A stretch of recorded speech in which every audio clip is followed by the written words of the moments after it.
Israeli media claims that President Trump told Prime Minister Netanyahu, "I want you to end the war."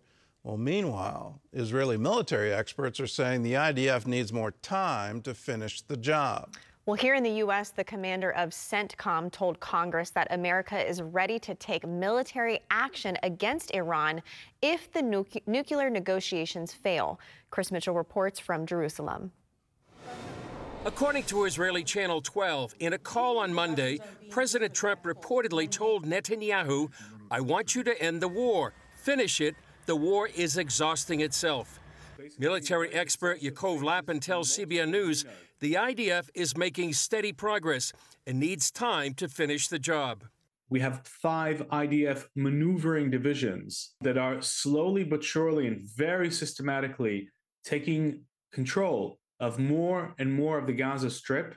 And the reason that they're moving slowly and methodically is because Hamas has booby-trapped, really, in places like Yhan Younis, 1 out of every 3 buildings is booby-trapped, according to the IDF personnel that are down there on the ground. He also points out that Hamas's power is weakened as food is going directly to Gazans through the Gaza Humanitarian Foundation. Tuesday, it distributed more than 2 million meals. And the reason that that's very harmful to Hamas is because it takes away the dependency of the Gazan civilians on Hamas, and that removes its political power. This is also a financial blow because Hamas sells excess aid that it hijacked until now on Gaza's markets. Lappin says in many ways, Israel is engaged in the most important phase of the war against Hamas. President Trump also is reported to have asked Netanyahu to back away from attacking Iran's nuclear facilities while the U.S. and Iran are trying to strike a deal.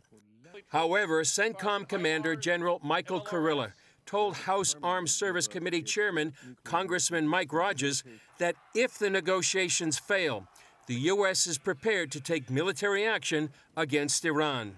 If the president directed, is CENTCOM prepared to respond with overwhelming force to prevent a nuclear-armed Iran? I have provided the Secretary of Defense and the President a wide range of options. I take that as a yes? Yes. On Tuesday, U.S. Ambassador to Israel Mike Huckabee told Bloomberg News the U.S. now holds deep doubts about a Palestinian state, and he doesn't expect to see one in our lifetime. In an interview with CBN News, Huckabee pushed back against French President Macron's statement that he would declare a Palestinian state. The president of France would like to have a Palestinian state. I suggest that he host one on the French Riviera. He has that property. That's his. He can do what he wants. But for him to impose something on a sovereign nation like Israel and tell them what they're going to do, I thought not only was inappropriate on its face, but ill-timed. Israel's in a war for its life. Macron has since walked back his push for a Palestinian state. Chris Mitchell, CBN News, Jerusalem.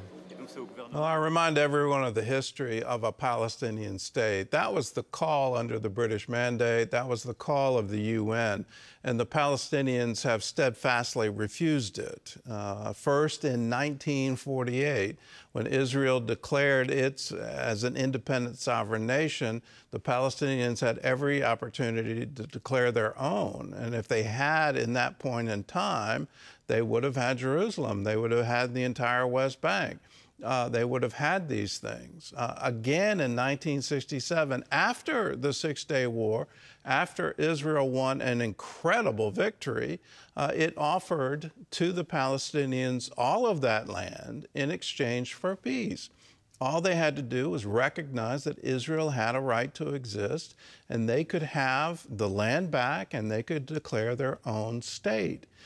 They said no to that offer. And then Bill Clinton, he gave to the PLO, Yasser Arafat, everything he asked for. And then at the end of all of that, Arafat turned away from it and said, "I can't have a peace deal with Israel." Why is that?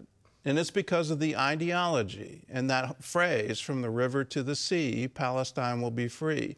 They don't want a Palestinian state alongside Israel. What they want is all of it. And they've said that repeatedly again and again and again. When will the world leadership recognize that the real problem here is that ideology? And until that is defeated, until the very declaration that created Hamas, we want to wipe Israel off the map. The declarations repeatedly out of Iran, we want to wipe Israel off the map. From Hezbollah, we want to wipe Israel off the map. Realize they really mean that. And there's no chance of peace as long as that's their declared intent. Israel has every right to defend itself. It is a sovereign nation recognized by the United Nations.